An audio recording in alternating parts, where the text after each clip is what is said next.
Hi, and welcome back to the State of Work podcast by Lano, a podcast in which we explore the current and the future state of work.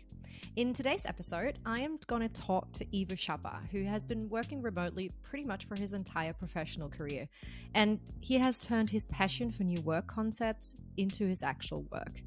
He's the founder of Remote How, and as such, he advises and trains thousands of companies on how to make remote and hybrid work. And as the co-founder of the Remote First Institute, he is actively working on setting global standards for remote work. I'm pretty sure we're going to have a fascinating conversation about not only his journey to remote work, but also why he believes so much in global standards and the need for standards in the remote work industry. And I also am really eager to ask him what he would say to Elon Musk and how he would convince him of going remote, because it was just in the news that Elon Musk wants his employees to go back to the office. So I'm pretty sure Iwo has an opinion on that. So yeah, let's ask him right away. Let's start talking to Iwo. Thanks for joining me today. Where are you actually joining me from? Greetings from Warsaw in Poland. It looks like a pretty cool office space that you've got going on. I think I can see a little airplane on the wall behind you. Yes, Is that right? yes. Although there wasn't our initiative when we were gone, when we lived in Vietnam and before in US, the apartment was rented and people who were renting this decided to paint something on the wall. Although I loved flying, I'm not sure if this is exactly what I would do myself, but it's fine. It's fine. Yeah, I thought that might be because seems to me that you love traveling and you love being on the road. That's kind of what we were going for there. That's true. No, yeah. So you see, there is a correlation. Yeah. Well, that's exactly what we want to talk about today, how you combine working and traveling, or just working really pretty much from anywhere. I think you have a pretty extensive remote work journey. Did you ever start off in an office job and just didn't like it? Or what's your background and how did you get started on this journey? Yes. So in 2010, I had my first, let's say, official work, which was an internship. And at the end of the initial onboarding, the owner of the agency told us that basically he doesn't care where we work. We can work from the office, we can work from a coffee shop, we can work from home.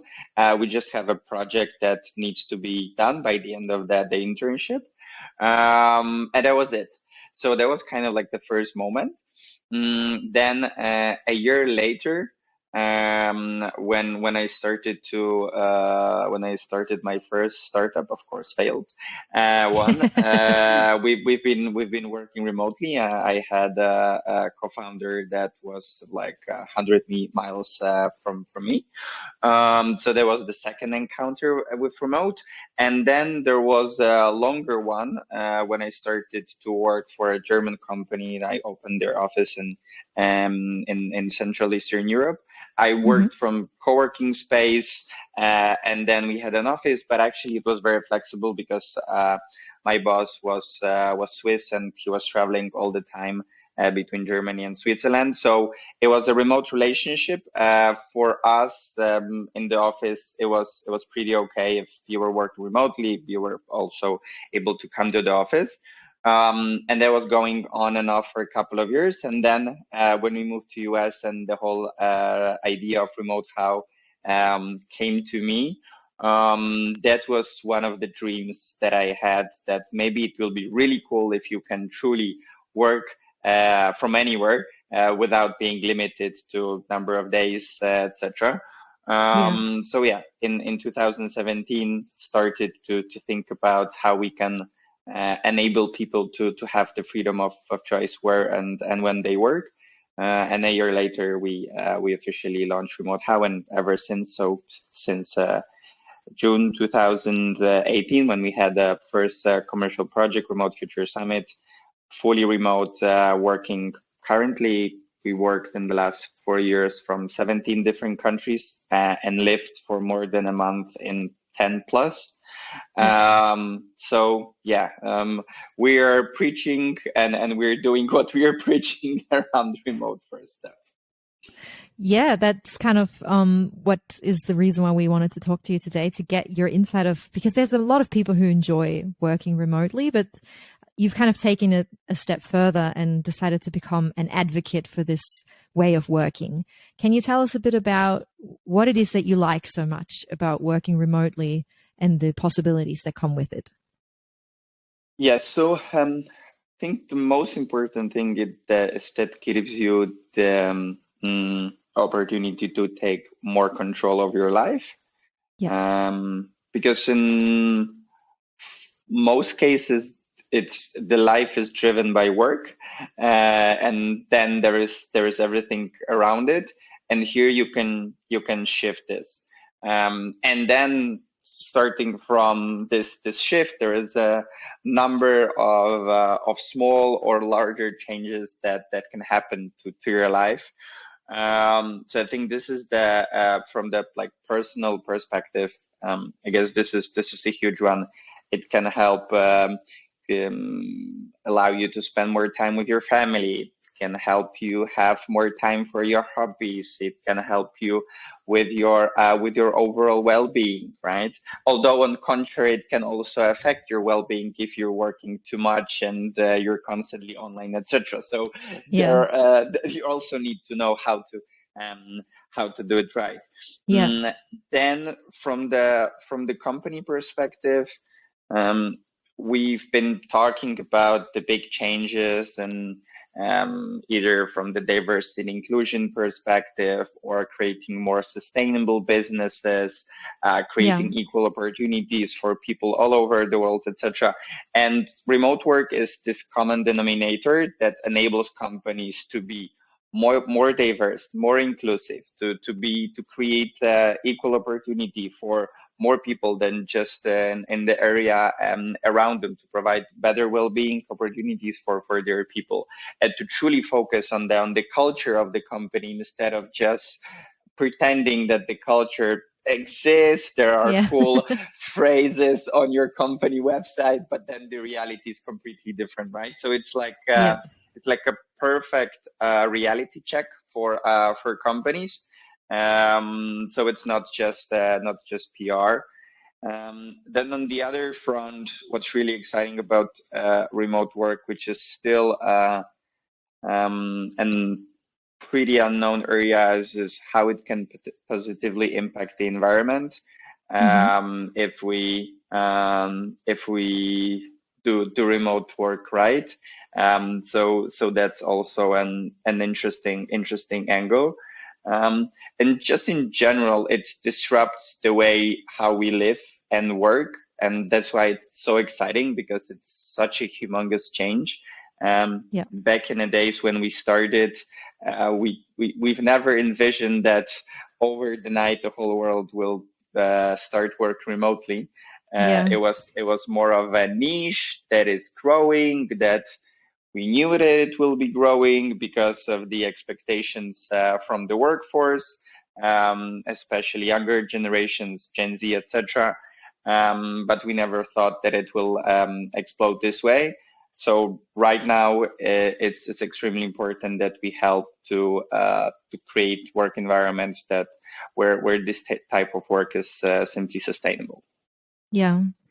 You didn't only found a Remote How, but you're also one of the founders of the Remote First Institute.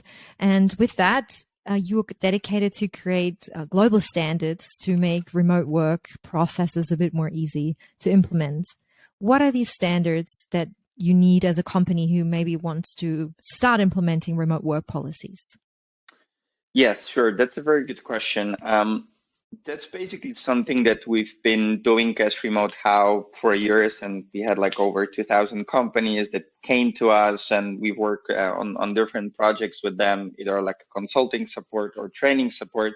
So we had a lot of data and a lot of first-hand insights on what are the real struggles, challenges, and also what are the missing pieces Yeah. when it comes to making remote work. And those are both like huge corporations, Fortune 500 companies, but also hyper growth startups, scale ups, but at SMB. So all across the board about sizes, and that's important when we start talking about challenges, but also all over the world. And the, the the one thing that is that is in common is that um, besides remote, hybrid, however you want to call it, um, in theory, we know how we should be doing stuff. In theory, just as a workforce, if we generalize it, but then the reality is completely different. Yeah. There is a humongous legacy in how we work, and because there's always a deadline, there's always an important project, there's always an important meeting, etc. This legacy keeps growing, and the time that companies should invest and sometimes invest in learning and development or just change management, Mm-hmm. oftentimes has a low priority, right? Yeah. Um, so when we started to see that there's a lot of legacy that goes beyond just remote and hybrid. B, companies in theory are doing something, but it's not effective. Then one of the answers, of course, I will emphasize that this is one of the like areas. It's that you need to come and show what are these standards, and then help not just apply to their environment, but then also encourage them to work on these standards internally, adjust them, improve them over the time, right? Yeah. So now focusing on a couple of areas. So first of all, leadership. This is the biggest topic, and we knew it before pandemic that managers, leaders are the ones that are like setting the tone, setting the example. Yeah. But unfortunately, in many cases, they're simply bad leaders. They're not mentors. It's more of a like a boss approach. There are in many cases micromanagers. They don't know how to plan. They have hard time communicating, talking about tough situations, lack of writing skills, and the list goes on and on, right? Mm-hmm. So in general, leadership is extremely important, and that goes beyond remote and hybrid. This is simply we need to relearn how the teams should be led. They should be more and more autonomous. Managers still have a hard time trusting their employees. Those are the fundamentals. They're actually preventing managers from then executing the day-to-day job, because in their mindset, this is where the true first challenge exists. So leadership first, then communication. Mm-hmm. Communication before pandemic was very synchronous. You were messaging me, I was replying immediately. You gave me a call, I responded. So like the information was shared instant. In the remote first world, for companies that have been operating this way for years, asynchronous communication was the first way to go. So I'm sending you the message. It can be a text message, it can be a video message, but you're not obliged to respond immediately. We have an internal policy around communication for super important stuff. It's X minutes, X hours. Yeah. But if it's something about a workshop in 2 weeks, Yeah. totally not important. I don't need to respond to you immediately, so Yeah. you're not interrupting my flow right now. So just an example, and asynchronous communication, just in general, how companies communicate internally. This is a huge topic. We have a hard time formulating our thoughts in writing. We have a hard time in managing the knowledge internally. So knowledge repositories in most cases are just these random documents that you just open once and forget about it. So that's another area. So leadership communication, then moving into the third one, managing the knowledge internally. So it doesn't matter where are the people, where the conversation is happening. If someone comes in like 6 months and you hire or you want to check something, this knowledge exists, is well managed. So that's absolutely another area. Then a huge one that I touched on a bit earlier, culture. Yeah. Um, culture, not a new topic, but unfortunately, most companies had just nice signs about it. But then the reality was different. And what we see on the culture front, like there are two areas. One actually tied back to leaders. So in today's world, leaders need to take more responsibility. They need to be held accountable for actually cultivating this culture, investing time, truly like building habits on a daily, weekly, monthly basis, to simply do something in this area to bring their teams together. It's no longer just a Christmas party or like a summer Yeah. party where we come together and we do stuff, right? It's absolutely no longer the case. Yeah, and I can go on and on. So uh, those are the couple ones that we see that companies struggle the most. Yeah. So the idea behind the like one of the goals behind the Remote First Institute is to help create these standards together with world's top experts that we've been working with for years now. Um, Work also with companies that have been operating this way for years to have real life examples, and then help these companies that would like to change and adjust, have the inspiration, but also have the hands-on support that will allow them to implement that. And Yeah. maybe final thought on these global standards, the kind of final outcome, what we see and what companies are coming to us is a playbook, handbook, however you want to call it. So basically, an instruction how you should be working, how the company operates, the ways of Hmm. working, and such product should have an owner. And once created, it should be iterated, it should be adjusted Yeah. along the way, so the adoption increases. And this is where these standards are first implemented and then adjusted, and then also there is a huge part where employees need to contribute to this as well, so they feel like they're part of the change, and they can make an impact as well. Yeah. There are a lot of big companies who've kind of taken this time where everyone was forced into working from home. And initially, I think a lot of companies were thinking first, oh, if we're not going to, it's not working for us, it's not going to be possible Yeah. for our business. But then, they Heard it had many to. times. Yeah. Then they had to. And all of a sudden they realized, oh, it is possible and it's actually helping us. So there are a bunch of big corporations like Spotify, for example. I think Google has had that in place for a while too, who are really embracing this new way of working. But then there's also a few others who have kind of made a push to go back to the office. I think Tesla is one of the big ones. The founder, Elon Musk, was saying he wants people to go back into the office. Why do you think people are advocating for this move back into the office? And how can we convince them of the power of remote work? Sure.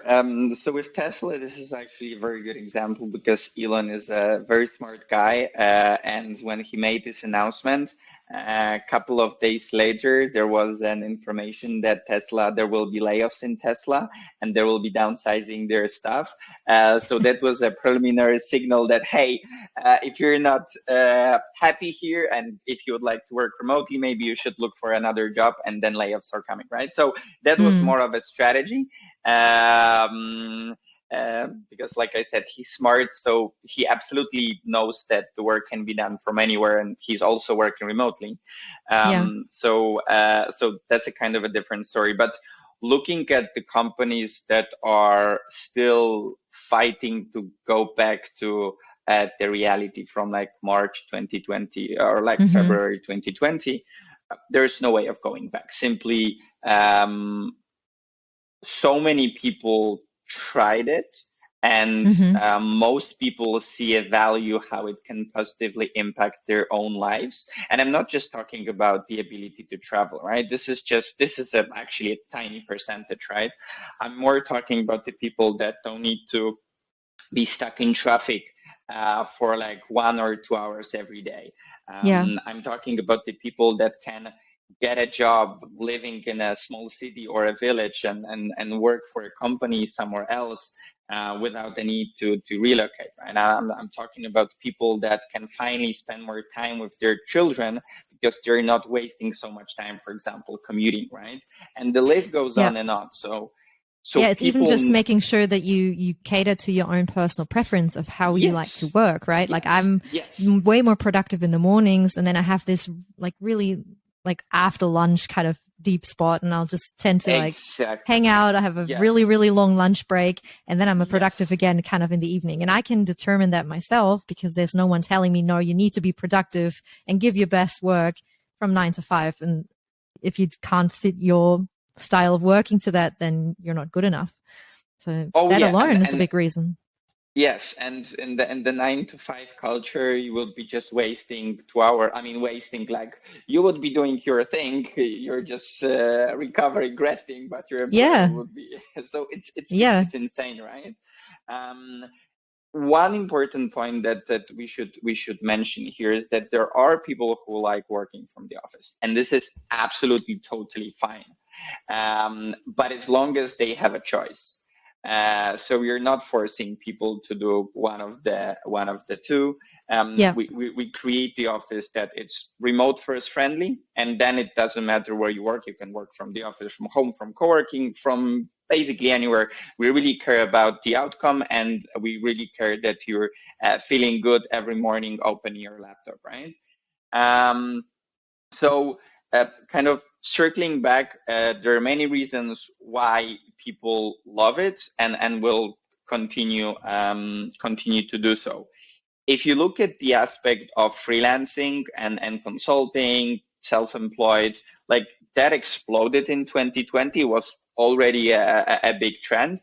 Um, but if you combine this um, need to need for some people, right, as an opportunity to not just have like either you work full time or there are no other options, Hmm. then you add on top of that the growing need to work less, just Hmm. simply work less, Yeah. like the whole trend of 4-day work week, Yeah. etc.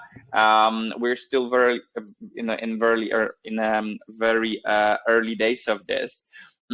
That shows you the disruption around how we are working and how we are living. It's not going away, right? And remote is just a part and part of this change. In some cases, it's an enabler to do a different switch, right? Yeah. So companies should really focus on how they will adapt to this new future rather than trying to fight with this and embrace and transform back to 2019, right? Yeah. So it's quite insane that companies are like talking a lot about productivity, resources, etc., while they are actually very unproductive right now, fighting this, losing resources. Um, that is already affecting many companies' talent retention metrics, where they're Yeah. trying to go back to the old world. It's affecting their talent attraction metrics as well, if they Yeah. cannot promise their new candidates what kind of work policy there will be in place. So in some cases it's mind blowing, but we see that there are more and more companies that know that this is the future, and they really focus on figuring this out, how to make this work. Yeah. You kind of said that the whole Tesla Elon Musk thing was probably more of a strategic move than really his personal belief that everyone needs to be back in the office. Yeah. But if you had the chance to speak to him or to any other big founder who is kind of moving back into the office and is saying, no, we want to move back to the 2019 times, what would you say to them if you had that conversation? If it wasn't me you're talking to, but one of them, Yeah. and you want to, yeah, just preach the remote work gospel, what would you say? I think at the end of the day, it boils down to happiness. We as humans are chasing this need to be happy. Yeah. And if you look at the the reports around employee satisfaction and what people really want. Remote work, flexibility. We chatted about earlier to your point about flexible working hours. This is what people are looking for. And this directly impacts the productivity and the efficiency. So the business has a gain, but then it also positively impacts your well-being. So then you can do a good impact from work to your life. So if at the end of the day this is what matters and what can be a win-win, why fight with this? It's no longer about, hey, someone wants something. No, it's just for the better for all of us. That would be my message to help figure us out, how we can be happier, especially in these challenges times, and more challenges to come. Yeah. Speaking of challenges to come, what do you think is the future then? Because we've talked about, well, we don't want to go back to the 2019 pre-pandemic stiffness. No, it's hard to predict and there's so much uncertainty. But where do you see the future of work going? What are the next 10 years? Or what does remote work going to look like in 10 years? Yes. So absolutely, number one is decentralization. So the work is not just becoming more and more distributed in terms of a place, but also there are more and more parties involved in getting stuff done. There is a very interesting aspect of Web3, so the new internet, where we are not just reading, like in Web1, not just reading and creating content like in Web2. So everything what we are doing right now, you're creating an Instagram post and you post it, but it doesn't belong to you. In Web3, this data belongs to you.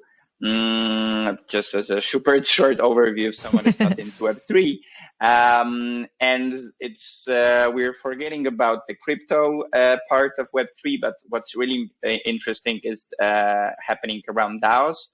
So decentralized autonomous organizations. So basically a community-driven way to run the company, which is actually even don't need to be incorporated. It's just a mission shared by the members who are voting on projects and have a shared treasury, and that's it. And the work can be done, right? So one huge trend is that the work is becoming decentralized. It's fueled by the growth of freelancers, consultants, people who would like to be independent, but also work on interesting projects. Then speaking about interesting projects, second trend is people would like to work on impact projects, something that can really create a better future and can help us fix the problems that we have right now, for instance, around climate change. Like the world is burning, and more people would like to get involved somehow, but not everyone knows how. So for instance, DAOs, so coming together as a group of people with a shared mission and start figuring this out is one of the answers. So decentralization, impact work, absolutely. Then the third one, like directly connected to remote work. In tech, when you're working in tech, in 10 years, it will be in absolute standards. It will be simply a new normal. So there's no doubt about that.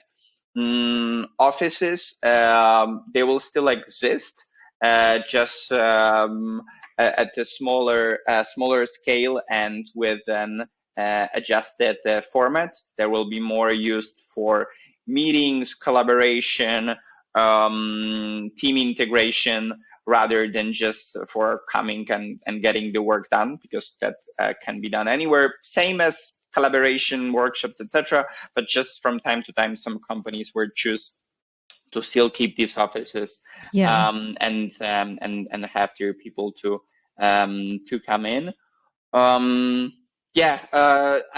About the future, I can talk a lot, but those are the couple of things that come to my mind that they're not only about remote work, but actually where remote work can fuel the change in other areas. Yeah, and how much further it can go than where it is at the moment, and probably hoping to see some global standards for that introduced as well.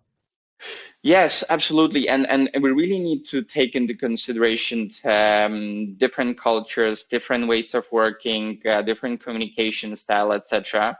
So even though if we come up with a global standard X, it still needs to be localized and adjusted. And that's also one of the beauties of the remote work movement and the shift, that it enables us to start also connecting with different cultures, with different countries, and learning more about them. And there will be a lot of positive outcome and like synergies that we cannot even think about right now. But that's an amazing tool that we all can use here. Yeah, sounds like decentralization, but also more individualization. Like having things way more catered to individual needs and therefore making it work together. Yes, absolutely. And like this is the whole freelance revolution that is happening for many, many years now, right? Some people prefer to work on their own and adjust their schedule, their life to work. In most cases, they're not working 40 hours a week. They're working less. Of course, there are also examples of but when traveling and meeting a lot of people, I was a bit jealous when I was still grinding and I saw them just, okay, I've done my stuff, and now I can do some other things. So this will happen for sure. And because of the talent shortage, because of the lack of the skills on the market, looking at the full-time positions, companies are already working more and more with external consultants, external experts. In most cases, it's still happening through large corporates. So in theory, you're getting a consultant, but actually these consultants work full-time. So this trend of being able to simply plug in many people from outside of your organization to create the value for you, either short-term or maybe even on a recurring basis long-term, this is another step in making work from anywhere work with anyone. Yeah. Well, fascinating times ahead of us. I'm really looking forward to the future. And a lot of challenge. Yes, a lot of challenges, a lot of blood and tears. So we need to be ready for that as well. Yeah. Well, it's definitely not going to be boring at all. Well, thanks so much for sharing your insights and for talking with us about these super exciting topics. Very happy to pick your brain, and enjoy the rest of your day. Pleasure's mine. Thank you so much, and stay safe. The State of Work is a podcast by Lano. Subscribe to our YouTube channel to never miss a new episode, or find us wherever you get your podcasts. You can also find us on Instagram or Twitter by searching for The State of Work. For more information about today's topic and our show notes, as well as all of our previous episodes, check out our website at lano.io/podcast. Thanks for listening, and until next time on The State of Work.